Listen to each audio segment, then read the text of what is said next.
চারপাশে গাছগাছালি আর দীর্ঘদিনে অযত্নে পড়ে থাকা একটি ভবন দেখে মনে হতে পারে ভূতের বাড়ি, কিন্তু বাস্তবে এটি কোনো ভূতের বাড়ি নয়। এটি লালমনিরহাটের পাটগ্রাম উপজেলার অভ্যন্তরীণ গুরুত্বপূর্ণ স্বাস্থ্যসেবা কেন্দ্র দহগ্রাম আঙ্গুরপোতা বিশ্বজ্জা হাসপাতাল। আধুনিক অবকাঠামো আর যন্ত্রপাতি থাকা সত্ত্বেও হাসপাতালটি যেন এখন নিজেই চিকিৎসার জন্য এক রোগী। জনবল সংকট, ইনডোর সেবা বন্ধ ও আউটডোর চলছে নামমাত্রই।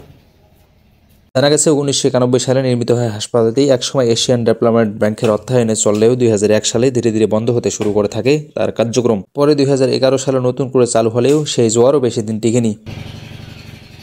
স্থানীয়রা জানান, হাসপাতালে গেলে দেখি তালা।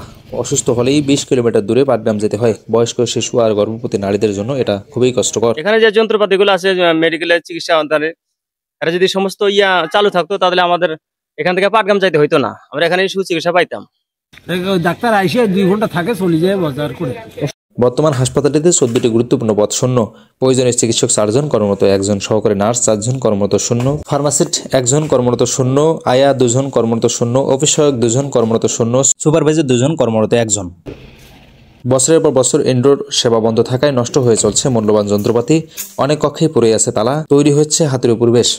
মেডিকেল অফিসার ডক্টর নূর আরফিন প্রধান জানান, হাসপাতালের কার্যক্রমের মধ্যে শুধু আউটডোর চালু আছে, ইনডোর চালু নাই। আর এখানে জনবলের অভাবের কারণে ইনডোর চালু হচ্ছে না, যেটা খুব জরুরি দরকার। এটা শহর থেকে অনেক দূরে, ডিস্ট্রিক্ট থেকে প্রায় 100 কিলো দূরে, তাই এটা জনবল জরুরিভাবে দেওয়া উচিত। এখানে অ্যাম্বুলেন্স একটু আছে, কিন্তু ড্রাইভারের পোস্ট নাই, একটি পাহারাদারের পোস্ট নাই।